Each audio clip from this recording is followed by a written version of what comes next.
On my channel, I have a segment that I call Tips and Tales. And usually, pretty much most of the times, when I'm doing that, I have a guest, which is Sunshine, from my other channel, Sunshine and E, comes to help me with those tips, in case I forget some tips, and just have a different vantage point, because some of the tips I say, she look at it one way, and I look at it the other, and then you can gauge. And in one of those particular times, we talked about a cash out method. And this is one of the best cash out methods to use overall. And it's one of those methods that mentally you can do it and literally you can do it. Turn a $500 bankroll into $600. Now, I'm going to explain it. When I did it on Tips and Tales, I didn't really go into a lot of definition. I just kind of mentioned, but this one I'm going to break it down for you. You're going to give me a little while. I had to write stuff down to really, and I'm going to put it on the screen so you can see the actual numbers.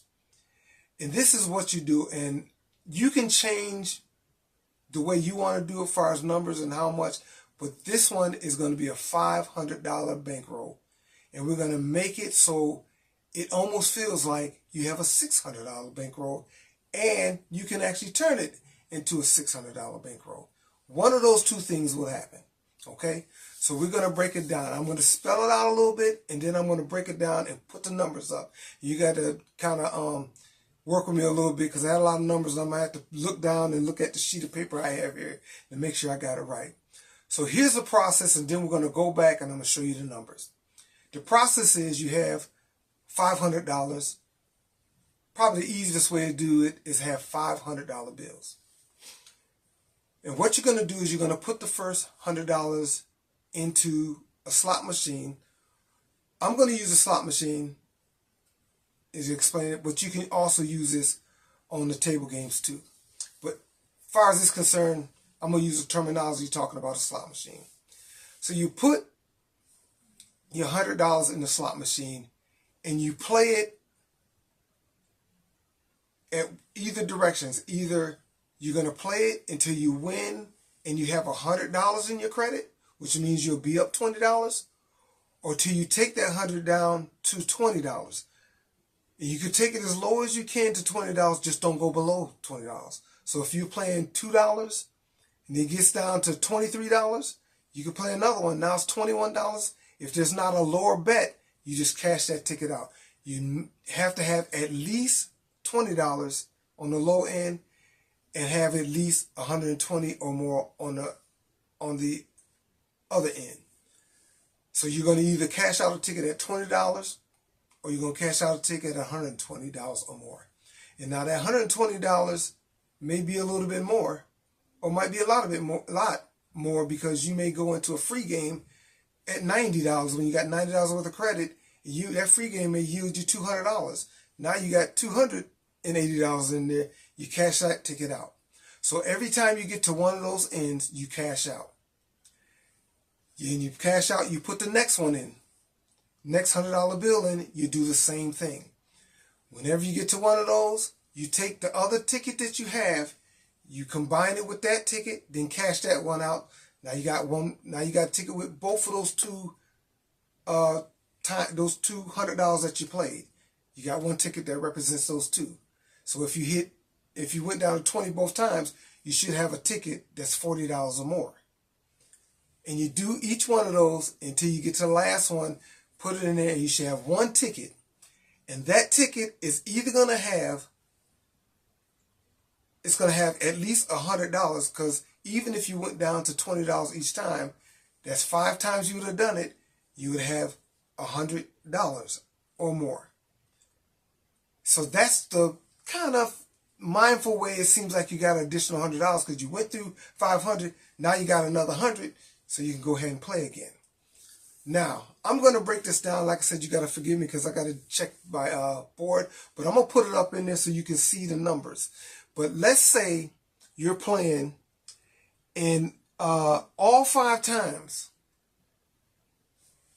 every time you go down to $20, you're going to have $20 5 times, which will put you at $100. So at the end of that, you're going to have $100. Okay, let's say one time you did win. You got up to $120, and 4 of the times you got 20, so you had those 20 times 4 would be $80, plus that 120 is going to put you at $200. Now you have, that last ticket would have $200 on it. The next one, three of those, you got $20. The other 2, you got the 120.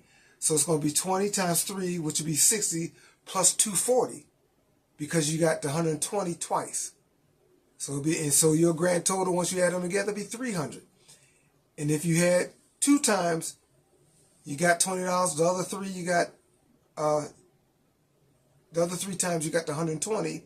It'd be 20 times 2 equals 40, plus the 360, because 120 times 3 is 160. You combine those and you got 400.